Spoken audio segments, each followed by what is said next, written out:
I'm delighted to introduce Jim Marrs, author of Rule by Secrecy and most recently Inside Job, who tonight is going to make a presentation on future technology from the past.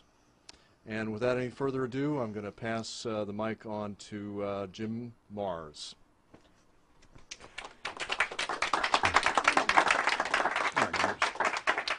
Sorry, I'm kind of getting in the way here. Am I good? Am I good for the camera? Okay. Have the mic working? Okay. All right, we're going to move real quick here because we don't have the time that I would really like to expend on this, but I think this is kind of a complicated subject, and a subject that most of you are probably totally unfamiliar with. So, but I am going to hurry on through this because I think it's very important, and I think it may give us an insight into our unparalleled and unsupported mad rush to occupy Iraq. Slide. If you go back to the Bible, you find what has been will be again. What has been done will be done again. There's nothing new under the sun. We think that we have the leading edge in technology. We are the apex of the world's civilizations, but I don't think this is true. More and more, despite the foot dragging and naysaying by archaeologists and historians and everything else, we are more and more coming to learn that apparently at one point there was a planet-wide, highly technical civilization on this planet. And something happened, war and or geophysical changes, or both. And what we think of as our history, beginning with the Sumerians, coming up to the Egyptians, Babylonians, and now up to the Greeks, Romans, Western civilization, of course, is what we're primarily talking about. That is nothing but the remnants of an earlier prehistoric civilization. The evidence is everywhere. The round balls of Guatemala, the pyramids all over the world, in China, in South America, Central America, Egypt, the ziggurats in Mesopotamia. All of the evidence is there.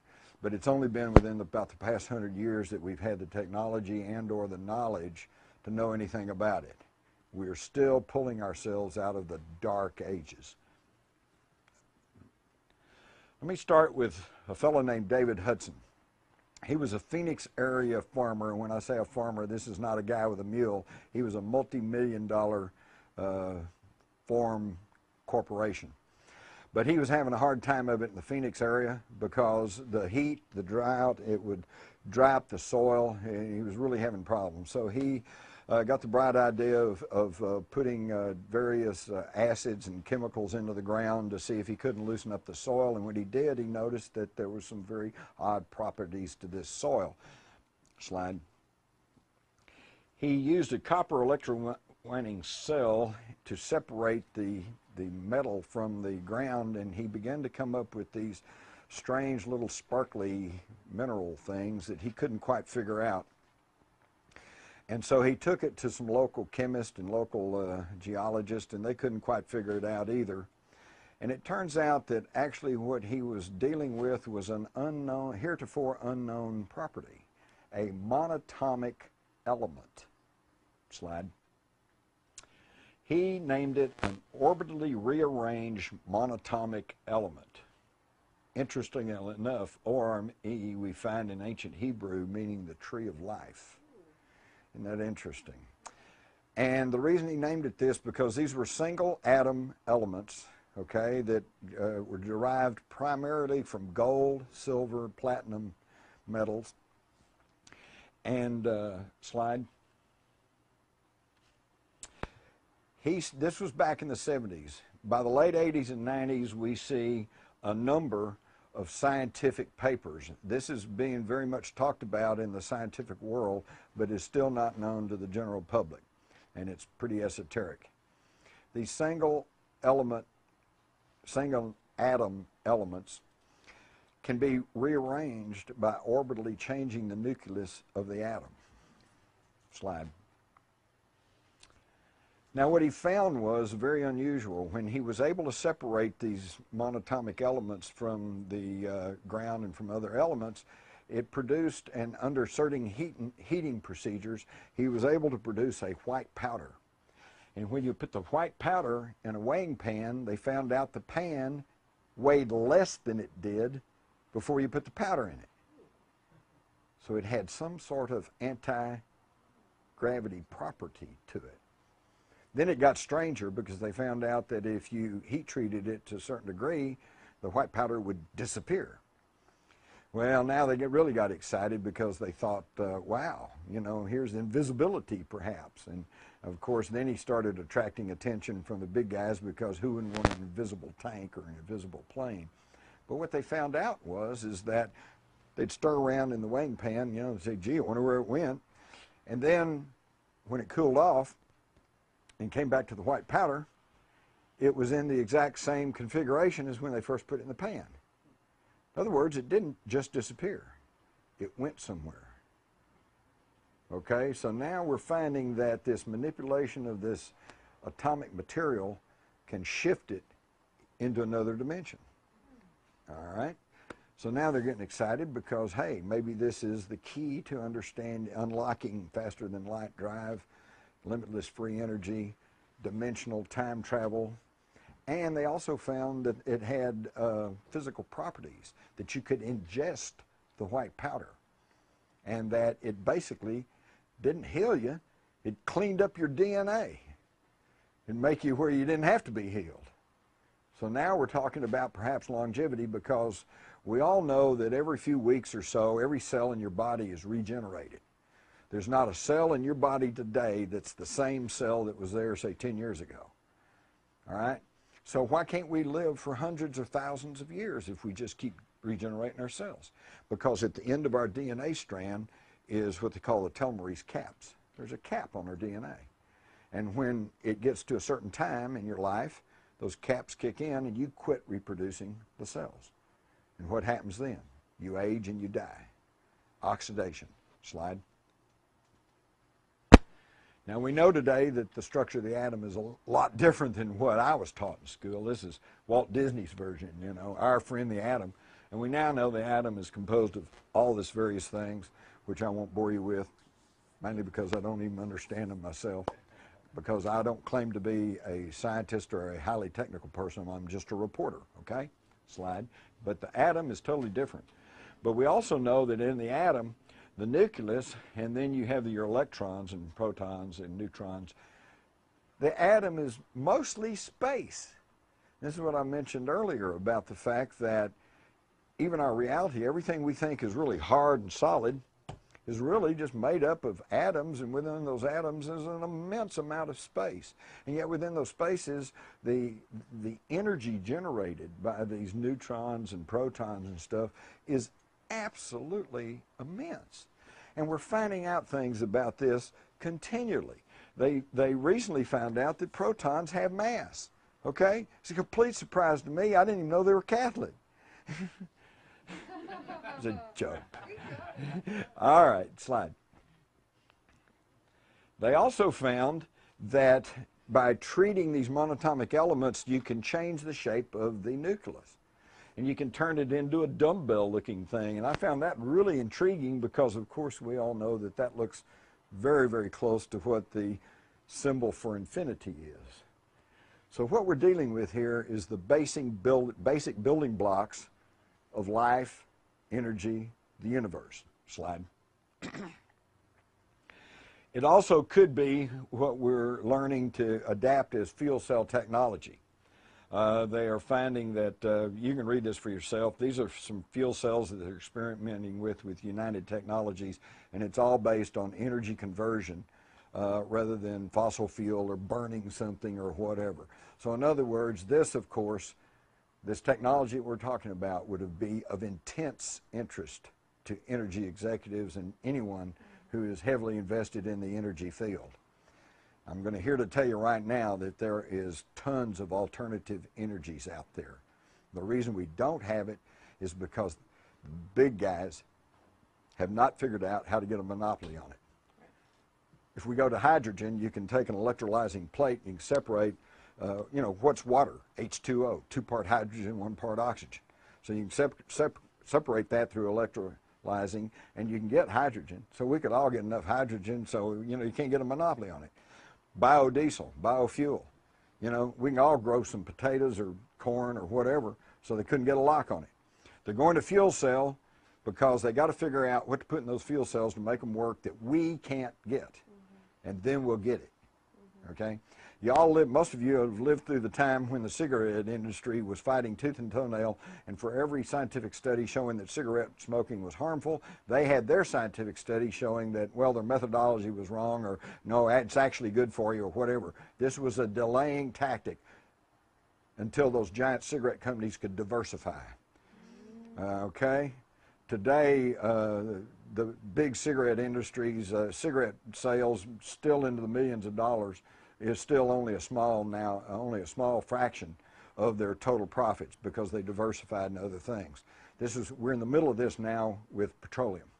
They know the writing's on the wall. They know we need to get away from this, but they've got to drag it out until they can diversify and find a new technology to go with. Slide. Interestingly enough, this dovetails into the ancient stories of the alchemist who were trying to transmute base metals into gold. And we've all heard about that, and probably like me, you snickered at that. Now, poor fools think they can take a piece of lead and transmute it into gold. But you can, if you can learn the secrets of this energy manipulation at the atomic and subatomic level. Okay, because they have taken gold, transmuted it into this white powder, the white powder of gold. And then they have taken the white powder and transmuted it back into a gold nugget. Can be done, all right? But they are just now beginning to crack into this technology and this knowledge. Slide. And again, we find it's nothing new, because in the Bible, we learn about manna, Moses, the manna from heaven. And they said it came from heaven because they'd wake up in the morning and this white powder was strewn all around the ground. Well, you know, and they know nobody came in, there weren't any footprints. Nobody left it there, so it must have dropped from the sky. No, they were producing it on Mount Horeb in the southern Sinai, where back in 1901, Sir William Petrie of archaeological fame in Britain discovered what he called an Egyptian temple. And today they call it the Mount of Moses. And they think this is where Moses went.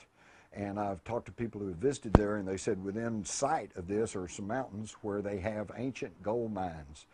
And there is a foundry in this facility, and this is where probably they were manufacturing this white powder of gold. In fact, Petrie recorded that when they got there and they tore up the flagstones, they found all this white powder there. But they didn't know what it was. So the wind blew it all away. This is ancient knowledge. They knew how to do this. We learned that Ramesses the Great offers conical white bread to the hawk-headed god of Hathor. And then down here we see Amenhotep III receives the conical Shem-Anah, or the Methus, okay? And all of that basically means the same thing. Manna in ancient Hebrew means, what is it? They didn't know what it was. But certain of the priesthood, some of this knowledge which had been passed down from earlier civilizations had been passed through the priesthood, through the knowledgeable people, and they knew how to do it, but they didn't know what it was. So it was manna. What is it? Slide.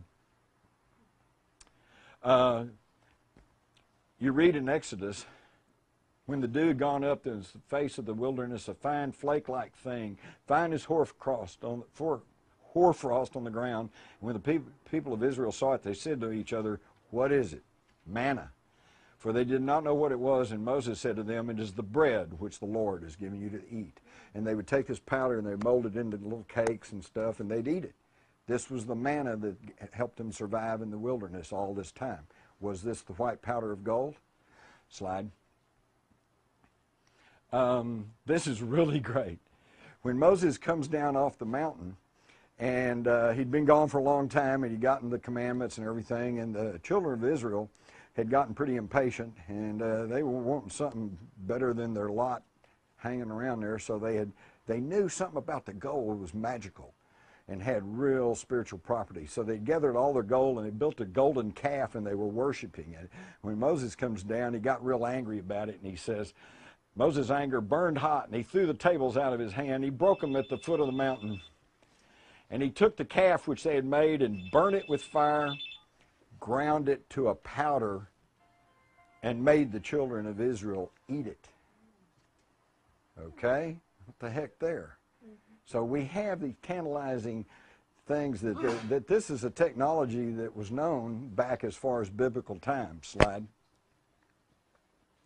And then I've already mentioned Mount Horeb. This is a picture of Mount Horeb, and it holds the ruins which included this smelter where apparently they had been, and where Moses was actually manufacturing the white powder of gold. Slide. And of course, Moses, and we could get into a huge long discussion here, because there seems to be some compelling evidence that Moses is not a name, it's a title. And it means the one true heir to the throne. And that Moses, in actuality, we know from the Bible that Moses was a well-schooled Egyptian. He was a high-ranking Egyptian, and so there's a compelling argument to be made that has been accepted by many people like Mark Twain and Arthur Conan Doyle and many other students of hidden history, that Moses was just kind of a title, and the actual person was Amenhotep III, the pharaoh, who then had changed his name and incurred the wrath of the Egyptian authorities when he became Akhenaten, the worshiper of the one true God. And that's because he had learned about the one true God through his Hebrew relatives, or the people who had actually raised him, okay? Now, where did the Egyptians learn all this from? From the biblical patriarch Abraham, who had brought the knowledge of Samaria to Egypt. Look in the Bible. Abraham was not a Jew. He was not even a Semite. He came from Ur of the Chaldees. Chaldea was simply an ancient term for Samaria or Mesopotamia, what we now call Iraq. And the city of Ur is still over there, Uruk.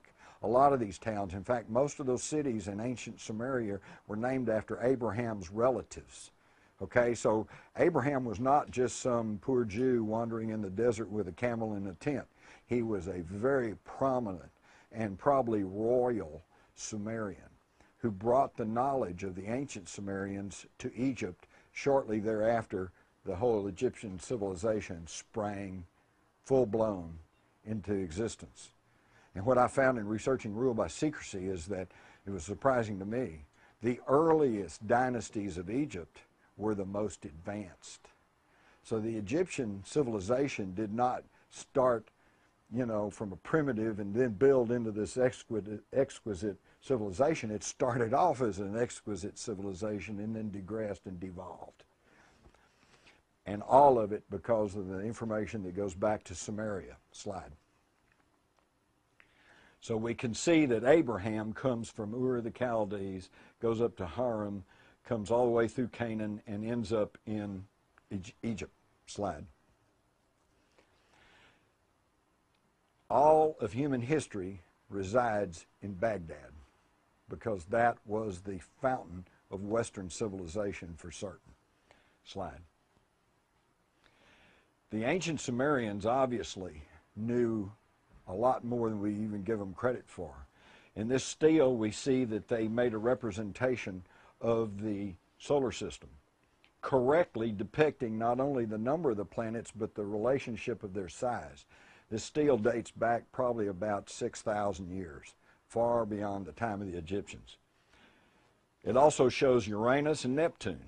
Uranus was not discovered until 1781, Neptune in 1846, and Pluto, which they correctly show in their diagram, was not even discovered until 1930. So see, we're not the apex of knowledge. We are just now regaining knowledge that was here centuries ago. Slide. We have the example of the Baghdad battery. They found this years ago. It's just a little ceramic jar with a little copper tube that went in another little copper thing, and they couldn't figure out really what this was until somebody thought to put some grape juice in there, put the tube in, and put the little copper point in there, and what happens? Lo and behold, you get a half volt of electricity. So they knew how to generate electricity. And they didn't have a huge power plant, they just do it with a jar and some grape juice. They knew the manipulation of energy at the atomic and subatomic level. Slide. And how do we know they knew all this stuff? Because of the Sumerian clay tablets that are still in existence. There are over 500,000 of them. 500,000 of these tablets are known to exist right now, and only about 20% of them have been translated. Isn't that amazing? Some of you young people here, if you want to know what to do with your life, learn to translate Sumerian. Okay? It was the world's first writing, and what they did was they used a stylus and they would press it into mud with these little triangular-shaped styluses, and then they'd bake it. It's a rock. That's why they still exist. Paper, papyrus, that all burns up, just, flakes away, but these things still exist. These writings predate the Bible by 4,000 years, and they tell of human origin. Slide. Not once, but several times, according to the Sumerian tablets, they say 432,000 years before the Great Flood, the Anunnaki came from Nibiru through the Great Bracelet, which is the asteroid belt, to the Earth. And here they landed in the Persian Gulf and began to colonize and search for gold. There were strikes over the hard work, and it was decided to engineer a slave race by manipulating the DNA of primitives. Kings and dynasties arose once this slave race came into existence, and warfare broke out, and that's a thumbnail sketch of what they say our history is. And it does answer one big mystery. For centuries, they've been looking for the missing link. We know Neanderthal existed, and then there was Cro-Magnon, modern man, and they've been looking for the link in between. For years, they thought that there should be something in there because they must have mated and interbred, but now we know for certain that they did not interbreed because they are two separate species. And there is no missing link because they manipulated the DNA. Slide. Gilgamesh, the legendary Sumerian king, the world's first epic novel, thought to be mythical, and yet now they have now found what they believe is the tomb of Gilgamesh. The story is amazing. You really ought to read the story of Gilgamesh. He, along with his non-human companion, Enkidu, and we don't know who or what Enkidu was, perhaps a robot, perhaps an organic robot, perhaps an alien, who knows? But they made it very clear that he was not a human. And they go in search, trying to find the ancient gods, looking for the secret of immortality, longevity, the secret of the white powder of gold. Slide. Recently, among the amazing new discoveries that these French and German archaeological teams were finding in Iraq beginning in 1999, 2000, 2001, was using ground-penetrating radar. They really believe that they may have found the tomb of Gilgamesh under the Euphrates River. Slide. But anyway, they were finding all of these amazing new discoveries. Did they find the secret of the monatomic gold? Did they find the secret of longevity, of free energy, of time travel, star portals? If you can manipulate energy, you can go to another dimension. You could probably create a wormhole. You could probably go to another star system, and there we don't have to worry about the problem of spending hundreds of years blasting along in a fuel-propelled rocket, that it would take you to get to another star system. You jump through a wormhole, and you're there. Or you jump through another dimension. But that brings us to Baghdad in April of 2003. Where would they have taken all these amazing new discoveries? They would have taken them to the Iraqi National Museum in Baghdad. And would they have immediately put them on display? No. They would have been put in the basement where they would have been cataloged and cleaned up and prepared for exhibit.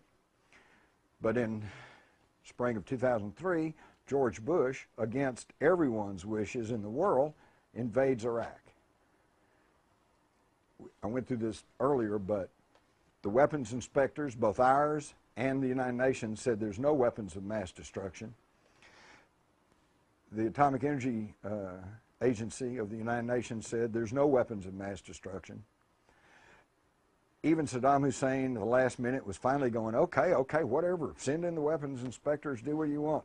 Bush would not take yes for an answer. Okay, we were going to invade, and we did. And what we do, against all military logic and tactics, instead of going for an objective, seizing your objective, solidifying your wins, and then moving on to the next objective, We made a beeline for Baghdad. This is what has created the problem in Iraq for the United States today, because we failed to pacify the countryside. And what happened in Baghdad? Well, they put a Marine Guard on the Ministry of Oil, but there was no guard on the Iraqi National Museum, although several museum officials from around the world had already secured the promises from the Pentagon that they would protect the priceless treasures in the Iraqi National Museum, but it didn't happen. Slide.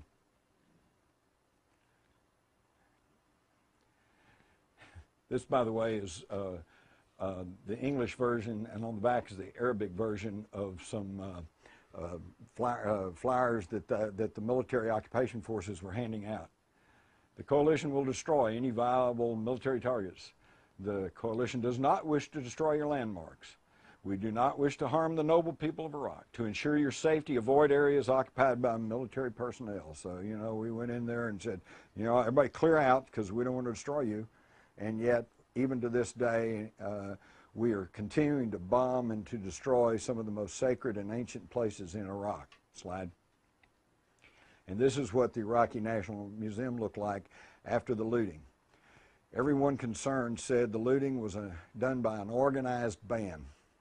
Now, there were probably and undoubtedly some street people, some thugs that were hired to go in to give it the appearance of a looting mob. They went in, they sacked a lot of the upper floors, broke into exhibits, this, that, and the other thing. Slide. 170,000 items were looted. Slide. Ancient things dating back God knows how long. Gone. Slide. Safes opened up. Vaults opened up. Slide. Slide. But, of course, we did guard the oil ministry. Slide. Now, oops. Marine Colonel Matthew Bogdanos, Deputy Director of the Joint Interagency Coordination Group that investigated the looting of the Iraqi National Museum on orders of General Tommy Franks. The basement is what we've been calling the inside job. And I will say it forever like a mantra. It is inconceivable to me that the basement was breached and items stolen without an intimate knowledge of the museum, without a plan, without a conspiracy. From there, about 10,000 pieces were taken, and we've only recovered 650 approximately. That was in an article in Archaeology in January, February 2004. Now, what was in the basement? All the new stuff. Did they get the secrets of the monatomic gold? Slide. We go back again and we learn, and I'm sure some of you have heard that Saddam Hussein considered himself the reincarnated Nebuchadnezzar. You didn't know that? And he was rebuilding Babylon, right? So maybe that was another reason we had to stop him. He might have been trying to restore the grandeur that was once there in this prehistoric civilization. Well, then that behooves us to take a look at King Nebuchadnezzar, and of course we mostly have to go to the Bible, but we find that King Nebuchadnezzar built what the Bible preachers will tell you is the fiery furnace. But what it was actually, and they give you the dimensions of it, it was a big portal made of gold. Okay, again, gold figures into all of this. Was he trying to make the white powder of gold? Well, he wasn't having much success, and he would send his people in there, but he was getting an energy field going because they'd go in there and they'd die. Does that sound a lot like the Ark of the Covenant, which a lot of people theorize may have been a capacitor to manufacture the white powder of gold? Okay?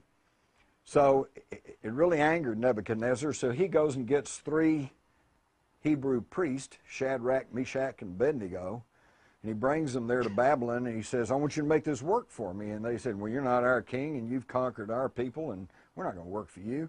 And he says, well, all right, then I'm just going to throw you in there, and then you're either going to sink or swim. You're going to die, or you're going to get this thing working. Because what was Nebuchadnezzar trying to do? Same thing as Gilgamesh. Contact the ancient gods and learn the secret of immortality. Okay? So he takes Shadrach, Meshach, and Abednego, and but interestingly enough, they don't just take them and throw them in there.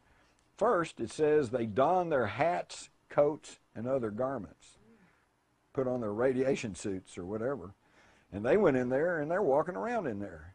And Nebuchadnezzar, he's leery of the whole deal, so he's standing back to ask his minions, are they in there? Yeah. Are all three of them in there? Well, actually, there's four of them in there. Four? Who's the fourth one? The Son of God. Where'd this guy come from? Again, an indication that this could have been a portal to somewhere. And if it was the Son of God, I'd like to know what happened to him, because there's never any more mention about that. But after this, whatever happened there, Shadrach, Meshach, and Abednego come out, and Nebuchadnezzar praised them and made them ranking people there in Babylon and gave them the run of the place, because apparently they, these representatives of the Hebrew priesthood, knew the secrets, or some of the secrets, of the monatomic gold. Slide. Now this brings it up into more modern times. We find out that apparently the Nazis were onto this. We all know from the Indiana Jones movie that the Nazis were all after these occult things and the Ark of the Covenant and everything else. Why? Because they were religious? I don't think so. They were after these ancient secrets. They were after the ancient secrets of energy manipulation.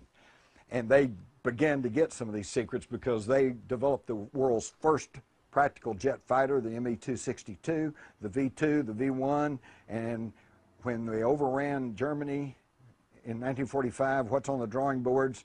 Flying saucers, UFOs. They were working on them.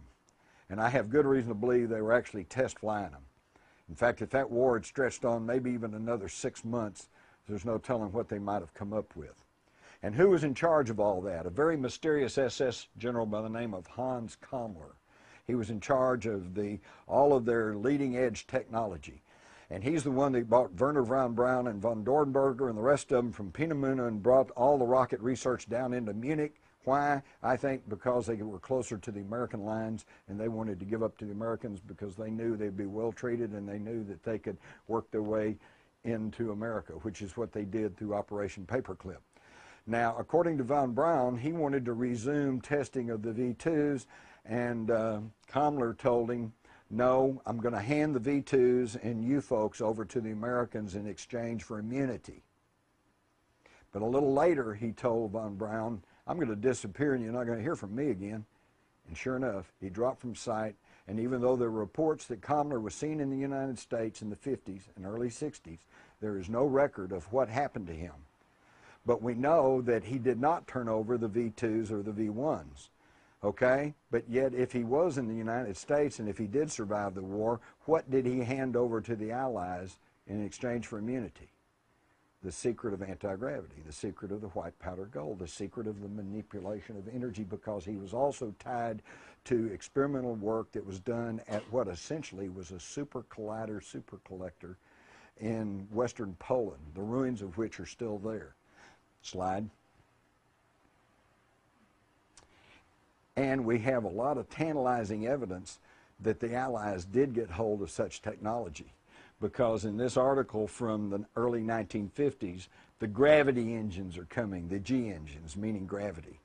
And we have huge, very prominent aviation pioneers like L.D. Bell saying, we're already working on nuclear fuels and equipment to cancel out gravity. And Bill Lear, developer of the Learjet. All matter within the ship would be influenced by the ship's gravitation alone. They were beginning to crack the door open on the secrets of the manipulation of energy at the atomic and subatomic level. But bingo, it all goes dark.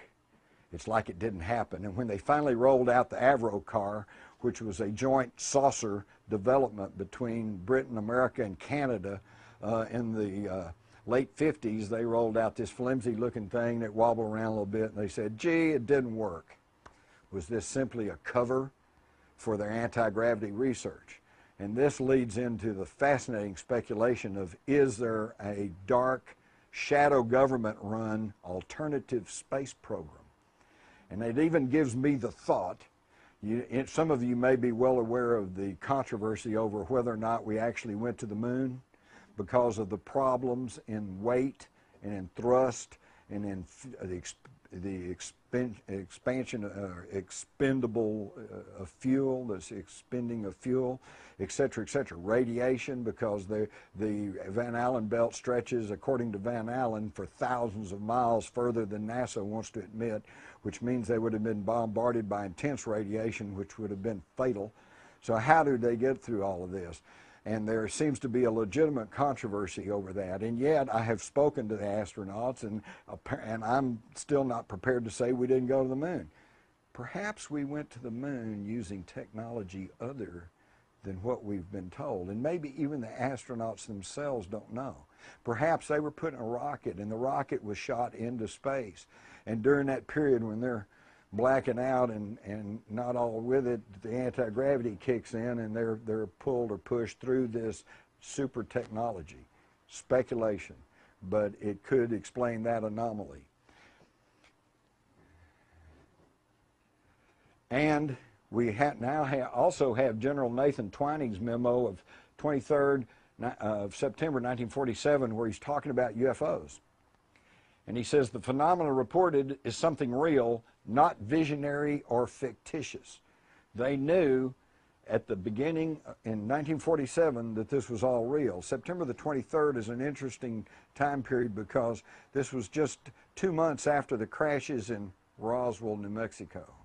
It's also the same day that President Truman signed the National Security Act of 1947. This is what's done us in, folks, because we all know that the National Security Act of 1947 created the CIA. We know that it changed the name of the War Department to the Defense Department, a little PR change.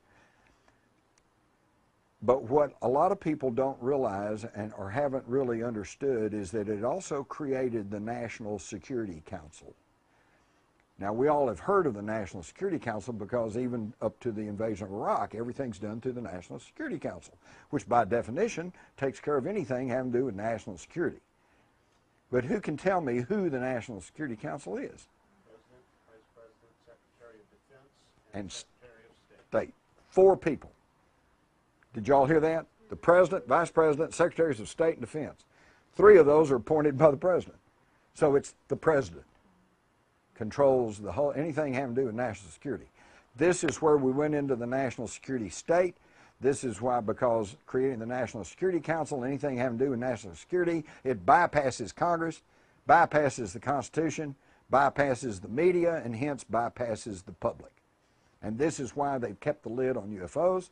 Why? Because they don't want people to know our deepest, darkest secrets, which is they are tampering with the basic building blocks of the universe, manipulation of energy at the subatomic level. Slide. And by the way, in that same document, Twining says, it is possible within the present U.S. knowledge, provided extensive detailed development is undertaken, to construct a piloted aircraft which has the general description of the object in subparagraph A, meaning a UFO. So in 1947, they were basically saying if we had a crash policy, we could build our own UFOs. And I think they've done it. And that's why but don't get me wrong, I'm not saying that every UFO sighting is some sort of secret government test craft. A bunch of them are, but not all of them. In fact, there is good evidence to suggest that we are in an undeclared, under-the-table, covert war with extraterrestrials. And we're not being told about it. And it kind of makes a mockery of freedom and democracy, doesn't it? And here's the Avro saucer, and they're all going, well, gee, it just didn't work. And that was the end of that. And this has never been talked about. In fact, to this very day, some of you probably understand what I'm saying. If you go to our centers of higher learning, or if you go to the large corporations, and you start talking about anti-gravity, they call the security guards and have you run out as some kind of nutcase, because this has been so thoroughly blacked out, because it is so real and it stretches back so far. Slide. So now we do know, and these pictures have suddenly surfaced, that they were building long past the 1950s Avro car. They did have flying saucers operating, and they were able to fly. And the question becomes, were they powered by just some sort of exotic jet, as they would have us believe, or do they have anti-gravity? I've had people very conversant in the aviation field tell me that the SR-71 Blackbird stealth fighter, that it looks like it really shouldn't be able to fly. So there is some theory that, yes, it's got jets on it, and yes, they roll it out, and you can see it flame and go down the runway, and it all takes off, but there are leading edges of certain material, and there are some electronics on board that they can kick on, and that we are actually using anti-gravity right now, okay? And what I would like to know, and the big conundrum is, do the pilots even know? Okay, maybe they're told this is some sort of system, you know, flip this switch here. You know how you do in an aircraft. You got to, everything's written down. You just flip stuff, and you're told basically how everything works. Maybe they're told it's the cooling system or something, you know. So again, we have technology that obviously stretched back through all of human history that's being kept from us. Slide, although I think that's it. Okay. Here are some of the recent sightings of these giant triangular craft. Are they them or us? Are they human ingenuity? Are they shadow government test craft that they're using? Or are they reverse engineering of ET craft? Or are they, and what are they being built for? And why would they test stuff? All of y'all familiar with the flyover Phoenix, Arizona, back in when was that, 97, I believe? Yeah. Okay. That's a big deal. Big triangular craft. Went over Phoenix, very slow, turned, moved off. But here's a good example of how they cover these things up. This occurred about 8:30 at night. Thousands of people saw this thing. And then sometime between 8:30 and 10:30, somebody contacted the Maryland State Guard and ordered them to fly a training mission to Phoenix to the Barry Goldwater Gunnery Range and drop flares. So about 10:30 that night, they did just that. Now, the Phoenix papers were full of this story the next day, but it never went anywhere else. Remember what I said about the distribution of the news? But 3 months later, in June of 1997, USA Today suddenly did a story on this thing that flew over Phoenix, and all the rest of the magpie journalists, they all went, and all of a sudden there was a brief blurb about this whole thing, okay? Well, the official version was, of course, that, well, it was just flares dropped by the Maryland State Guard. So some of the reporters who were a little bit ahead of their fellows actually contacted the Maryland State Guard, and they said, yeah, we flew out there and we dropped flares. They went, oh, okay, case closed. It was just flares. They dropped over, military flares over Phoenix. Nobody bothered to check that they dropped the flares 2 hours after they saw this thing fly over the city. But the key part of that story is that it didn't only fly over Phoenix, one of the most populous cities in the state, but came down the entire length of the state, right through the most populated corridor. Now, if it's a secret government test craft, why in the world would they fly over the most populated area? Why don't they go down to Big Bend in Texas? You know, you could fly around there all night and nobody but, you know, some prospector in a coat would see you. It's amazing. Are they setting us up for the next game after the war on terrorism? If the war on terrorism collapses and all of a sudden nobody's buying that anymore, what's next? Invasion from space? Yeah, give up the last of your liberties so we can protect you from invasion of space. I'm going to leave you with one cheery thought, okay? As we can see, there's lots of evidence that perhaps the reason we had to go into Iraq was to grab these ancient secrets of energy manipulation, the secrets that could open up limitless free energy, which would wreck the oil economy, of course, longevity, which would wreck the medical establishment and the pharmaceutical corporations, which are all based on petrochemicals, by the way, and et cetera, et cetera. Perhaps that's the reason that we had to invade Iraq, to get our hands and get control over this ancient technology. But what worries me is that right now, as we meet right here today, somewhere deep underground probably, there is a covert government-sponsored lab where we have scientists working on this, and they are tampering with the basic building blocks of the universe. And why does that bother me? Because in the spring of 1945 at Alamogordo, New Mexico, when they set off the first atomic bomb, more than half of the scientists working on the Manhattan Project sincerely, devoutly believed that once they started a nuclear chain reaction, they would not be able to stop it. It would ignite the atmosphere, and it would incinerate the earth. But they set it off anyway. Whew. Glad we were wrong about that. That's pretty scary. Somebody says, well, let's try this. Flips a switch, and the whole universe winks out of existence. Now, again, maybe it's just because of my libertarian instincts, or maybe it's self-preservation. But I think we need to know about this stuff. The time for this military industrial secrecy is over with. If we're going to continue to call ourselves a free people, we have to have free knowledge of what the heck's going on. Now, I was in the military. I was even in Army intelligence. I do realize that there are some secrets, strategies, disposition of troops, etc. There are some secrets that need to be held in true national security. But when they're dealing with all our lives, all our futures, all of our possibilities for life on this planet, I'm afraid that that goes a little bit beyond just national security. Now, thank you for your time.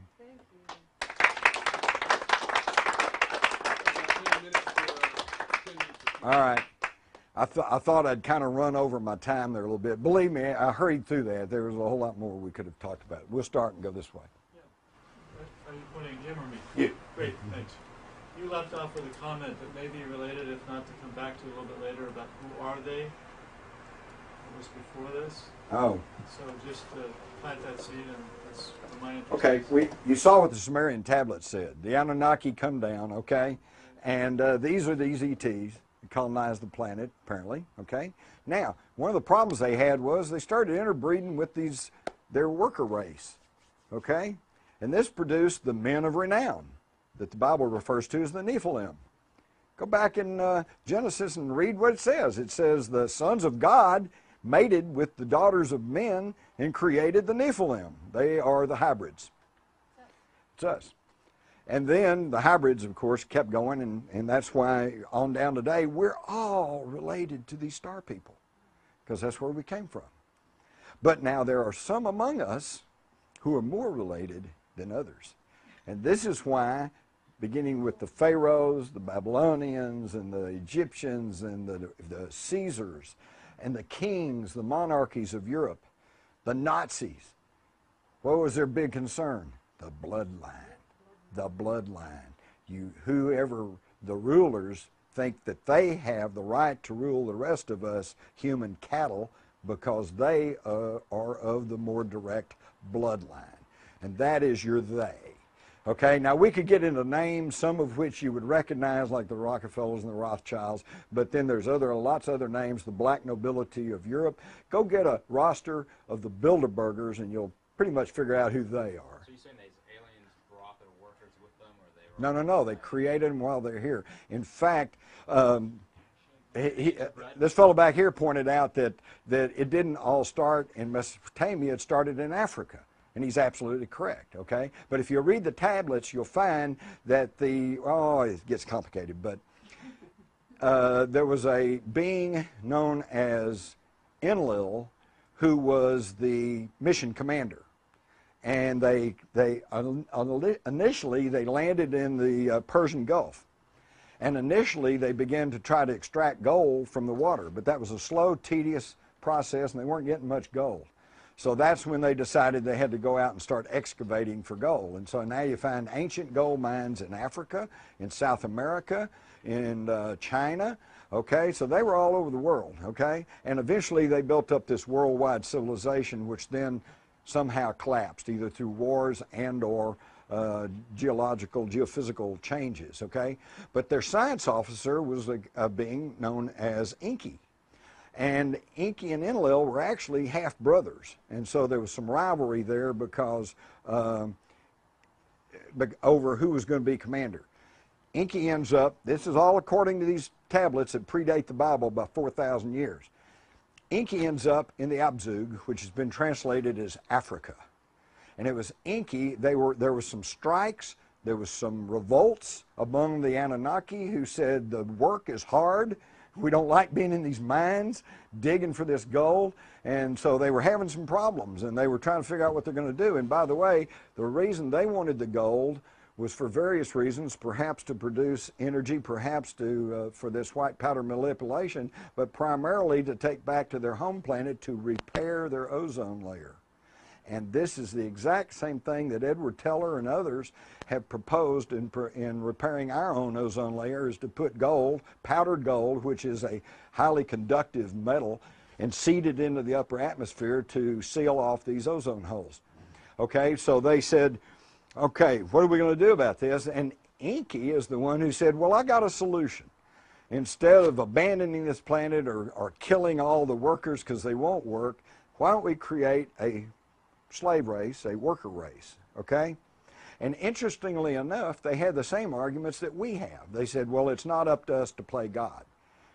And his counter-argument was that number one, we're not playing God because we're not creating some new race. We're just tweaking the DNA of an existing being, okay? And two, we need this so that we can get the goal we need and all like that. And his view prevailed. And then in the tablets, they tell you how this was accomplished.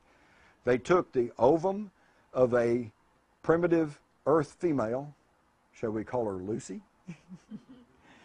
And they impregnated it with the sperm of a Anunnaki male, and then implanted the fertilized egg in the womb of an Anunnaki female, who carried it to term, did not have a natural childbirth, but had a cesarean childbirth, and it produced what they call the Adama, the Adam, the first hybrid. Okay? And initially, these hybrids were like mules. They could not procreate. So they had to keep creating all their workers, okay? It's a long, lengthy, fascinating story. But eventually there was the whole thing here, but eventually they finally tweaked it to the point to where the mules could reproduce, and this is where we have modern man. Yes? What about scientists that have mysteriously died or disappeared? Any connection with these laboratories underground? Are you talking about the microbiologist? Yes, that's pretty spooky too, because I am well aware of that. There's a whole how many are there now? 14 or something like that? 18? There's a dozen or more of the world's most preeminent microbiologists who suddenly, in the wake of the anthrax attacks, suddenly died or disappeared and never been heard from. Why? Because they could have told us where that anthrax came from, even though it's now leaked out that it was weapons grade and that it could only have been produced by the United States. And yet nobody has been caught. Nobody's been prosecuted for this. Deadly attack. People died. And it also worries me because if there is another major anthrax attacks against some civilian population, say in Los Angeles or San Francisco or whatever, where are the guys who are going to come say, well, here's what you do about it? Here's the antidote. Well, I just wanted to add something to that. There's some people think that these microbiologists were connected with the study of gene-specific diseases, that maybe SARS is a representative of, and that can affect different populations that maybe have blue eyes or black skin or whatever.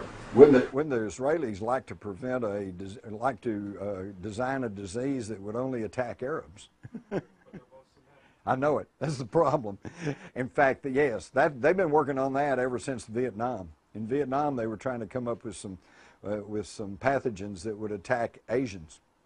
It's really spooky. That's why I say we got to get rid of this secrecy. We got to get rid of this national security state for our own protection. Because, see, here's the whole key to freedom. If I allow any law, any policy which restricts somebody else's freedom, I'm not free. Because once you allow that, then what's to protect you? Nothing. Pastor Martin Niemöller in Germany pretty well articulated that. He said, well, they came for the Jews, but I wasn't Jewish, so I didn't say anything. He said they came for the Masons, but I wasn't a Mason, so I didn't say anything. Came for the Gypsies, but I wasn't a Gypsy, so I didn't say anything. He said when they came for me, I didn't have anybody to turn to. The only way that we can guarantee our personal freedom is to guarantee everybody's personal freedom, even the ones you don't like, even your skinhead Nazis, even your weirdos, even your, yes, even the Republicans. We've got to guarantee everybody's personal freedom, because once you get the ball rolling in curtailing freedom, then there's no stopping it, and there's no guarantee that you won't get caught up in it. And they'll say, everybody with a beard, you go to the camp. Okay? Yes? Could you go into the whole connection with Antarctica and your earlier parts of your presentation? So I've heard a bit about it, but I'm not that clear. About Antarctica? Oh my God! Well, we could have another whole presentation on that. That gets into Agartha, the Nazi base down there, Queen Maud's land, which they renamed Neuschwabenland. That was where all the submarines were heading after World War II. And then you get into the more modern times when they found the lake under there, like Vostok, and the warm lake under Antarctica. There's all sorts of stuff going on in Antarctica. Perhaps this is one of the places where they are studying these microorganisms, because if you'll recall, they suddenly had a bunch of doctors and medical personnel that they had to evacuate out of Antarctica. And by the way, I don't know if it's still that way, but at one point they pretty well had it sealed off. Antarctica is one of those places that us free Americans really can't just go to. You can't just say, oh, I want a ticket to Antarctica, I'm going to go down and look around. There's all kinds of stuff, but to me the main concern with Antarctica is the Ross Ice Shelf, because it's melting. All right, the North Pole, the U.S. Navy meteorological station at the North Pole said there will be no ice at the North Pole by 2015, which is pretty close. Okay, now that's not a big deal, because at the North Pole all the ice is sitting in water, so the volume will be the same. You're going to have water instead of the ice. Okay, but Antarctica is a different situation. You've got the Ross Ice Shelf, which is a huge, probably the size of Texas or even bigger, that's sitting on a landmass. And it's not even, it's kind of at a slant, and it's being held essentially by an ice pin, okay, that's keeping it from sliding off into the South Atlantic, and that ice pin is melting, just like the North Pole. And by the way, they talk about global warming, but let me tell you something. It's bigger than that. The ice caps on Mars are melting. The sunspot activity, they say, well, we're going through a cycle, but it'll calm down, but it hadn't calmed down. There are other perturbances that they've noted on some of the other planets. This is a solar system-wide thing. Now, it doesn't mean it's doomsday, maybe it's just cyclic, we don't know, we haven't been here that long. But and I'm not trying to say there's no global warming, but it's not just global warming, and global warming is not just the results of our energy policies and automobiles, although that's certainly obviously not helping matters. But the problem with Antarctica is if the pin melts and the Ross Ice Shelf slides off in the South Atlantic, it's going to raise the water tables around the world by about 12 feet, which would inundate New York, London, probably Paris, San Francisco, Los Angeles. We're going to have a real problem, okay?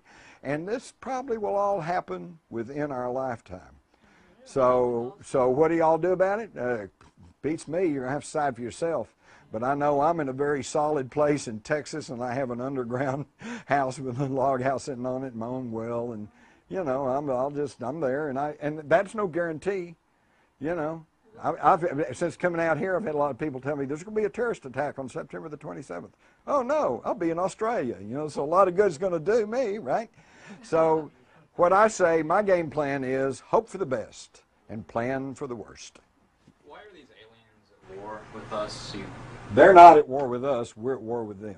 Okay. Because they want to keep this, they want to keep all this secret.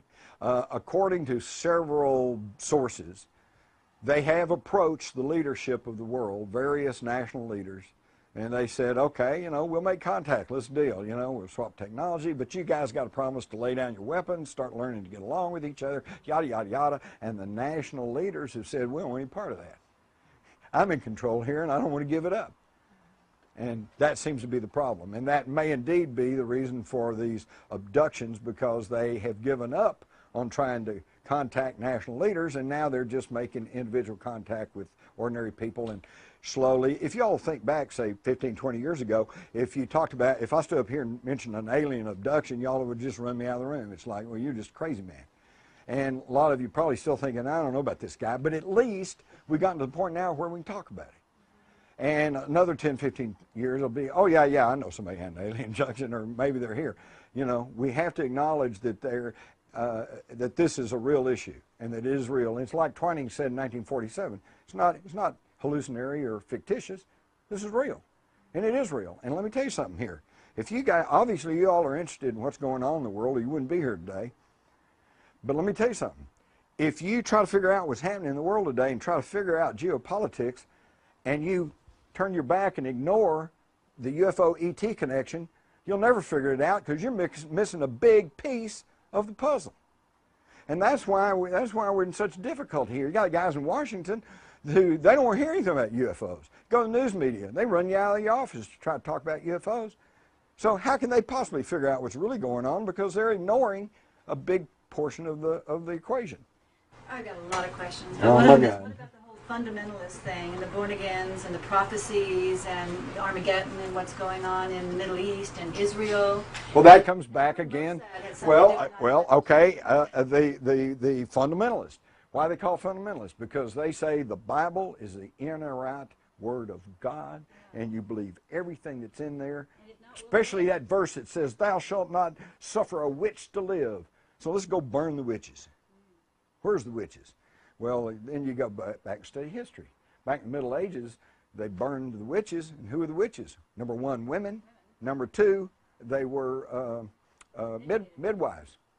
Midwives, okay? If you were a midwife, you were pretty much suspected of being a witch, okay? Then they go back again, but is the Bible the inerrant Word of God?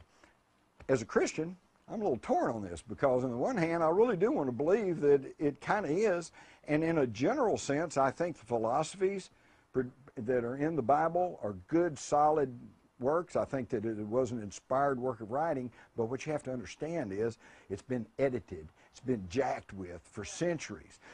Another thing I found in studying the ancient Sumerian tablets, they tell you all about the flood, okay? They tell you all about the flood. God came to this guy and said, hey, build an ark. Use pitch and bitumen to seal it, and put all the seed of every living thing in it, and the ark, the flood came, and the ark rode it out for 40 days and 40 nights, and ended up on Mount Ararat. Exact same story you see in the Bible, except in their tablets, the guy's name wasn't Noah, is Upnarpishtim. And this was 4,000 years before the Bible was written.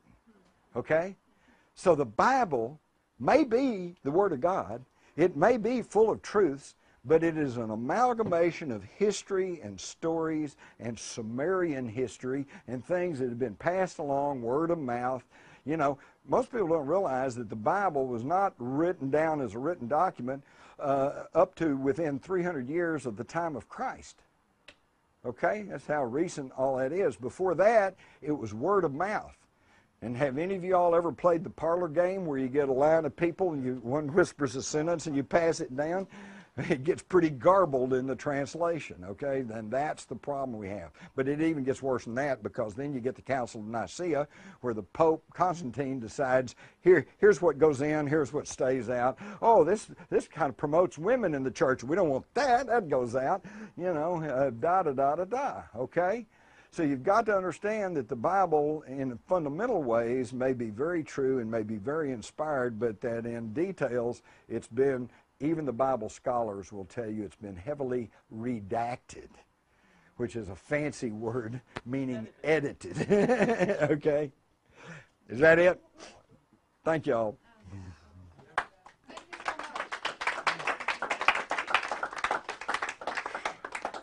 Thanks a lot, Jim. And, you know,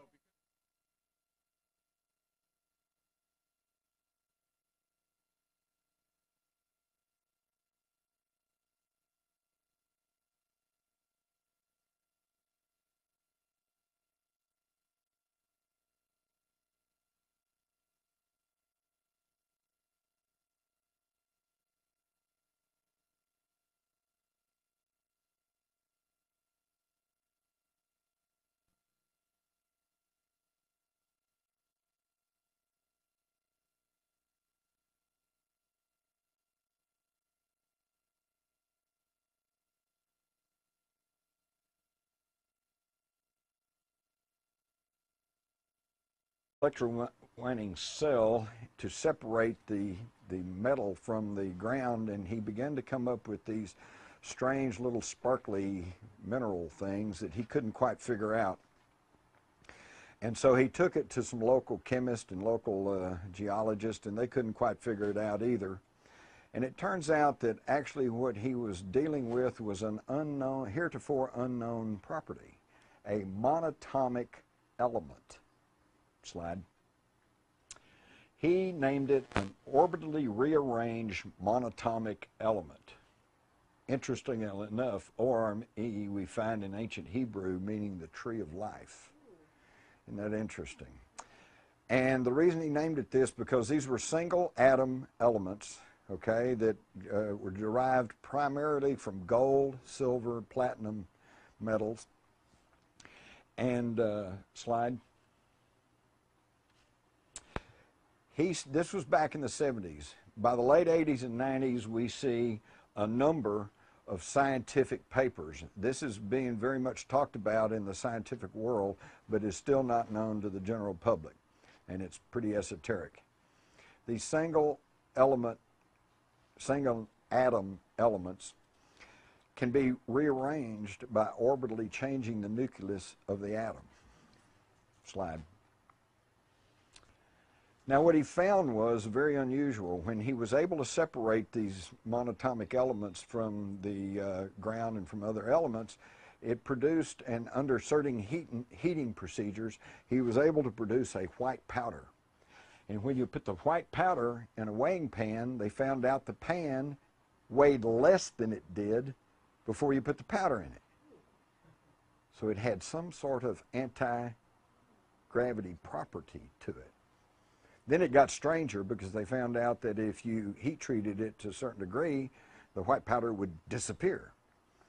Well, now they really got excited because they thought, wow, you know, here's invisibility perhaps. And of course, then he started attracting attention from the big guys, because who wouldn't want an invisible tank or an invisible plane? But what they found out is that they'd stir around in the weighing pan, you know, and say, gee, I wonder where it went. And then when it cooled off and came back to the white powder, it was in the exact same configuration as when they first put it in the pan. In other words, it didn't just disappear. It went somewhere. Okay, so now we're finding that this manipulation of this atomic material can shift it into another dimension. All right, so now they're getting excited because, hey, maybe this is the key to unlocking faster than light drive, limitless free energy, dimensional time travel. And they also found that it had physical properties, that you could ingest the white powder, and that it basically didn't heal you, it cleaned up your DNA and make you where you didn't have to be healed. So now we're talking about perhaps longevity, because we all know that every few weeks or so, every cell in your body is regenerated. There's not a cell in your body today that's the same cell that was there, say, 10 years ago.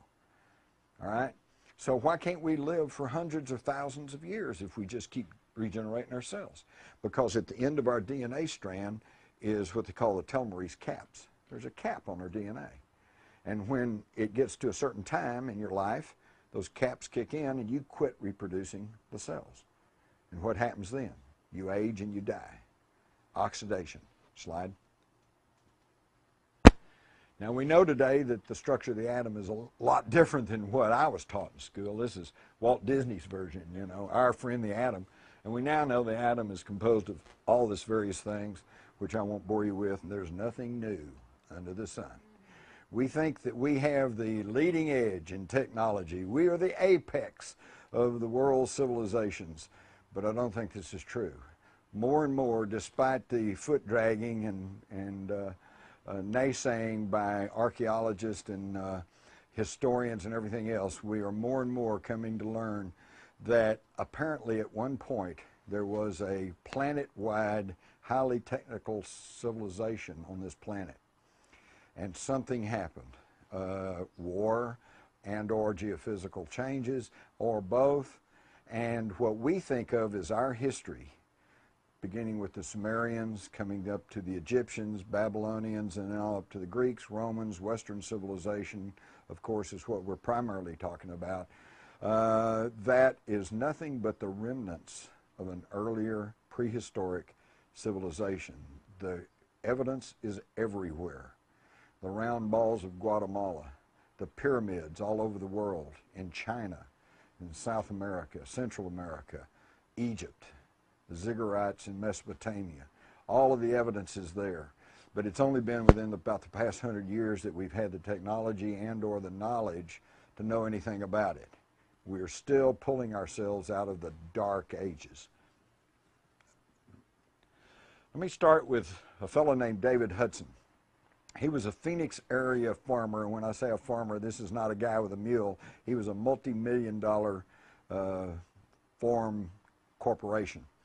But he was having a hard time of it in the Phoenix area because the heat, the drought, it would dry up the soil, and he was really having problems. So he got the bright idea of putting various acids and chemicals into the ground to see if he couldn't loosen up the soil. And when he did, he noticed that there were some very odd properties to this soil.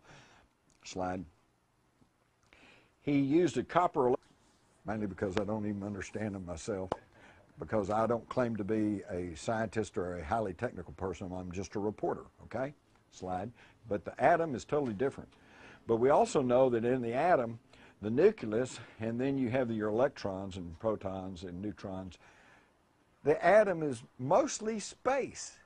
This is what I mentioned earlier about the fact that even our reality, everything we think is really hard and solid, is really just made up of atoms, and within those atoms is an immense amount of space. And yet within those spaces, the energy generated by these neutrons and protons and stuff is absolutely immense. And we're finding out things about this continually. They recently found out that protons have mass. Okay? It's a complete surprise to me. I didn't even know they were Catholic. It was a joke. All right, slide. They also found that by treating these monatomic elements, you can change the shape of the nucleus. And you can turn it into a dumbbell-looking thing. And I found that really intriguing because, of course, we all know that that looks very, very close to what the symbol for infinity is. So what we're dealing with here is the basic building blocks of life, energy, the universe. Slide. It also could be what we're learning to adapt as fuel cell technology. They are finding that, you can read this for yourself, these are some fuel cells that they're experimenting with United Technologies, and it's all based on energy conversion rather than fossil fuel or burning something or whatever. So in other words, this, of course, this technology that we're talking about would be of intense interest to energy executives and anyone who is heavily invested in the energy field. I'm going to here to tell you right now that there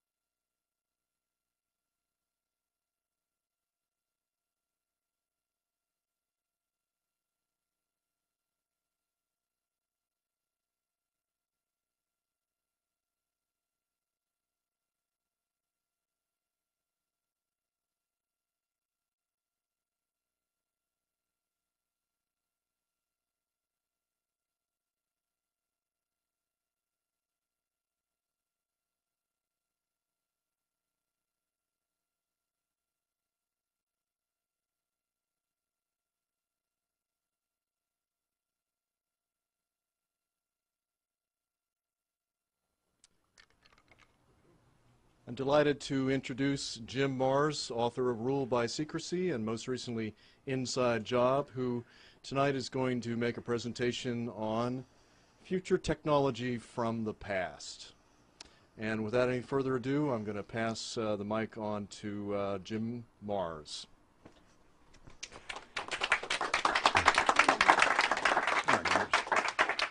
Sorry, I'm kind of getting in the way here. Am I good? Am I good for the camera? Okay. Have the mic working? Okay. All right, we're going to move real quick here because we don't have the time that I would really like to expend on this, but I think this is kind of a complicated subject, and a subject that most of you are probably totally unfamiliar with. So, but I am going to hurry on through this because I think it's very important, and I think it may give us an insight into our unparalleled and unsupported mad rush to occupy Iraq. Slide. If you go back to the Bible, you find what has been will be again. What has been done will be done again.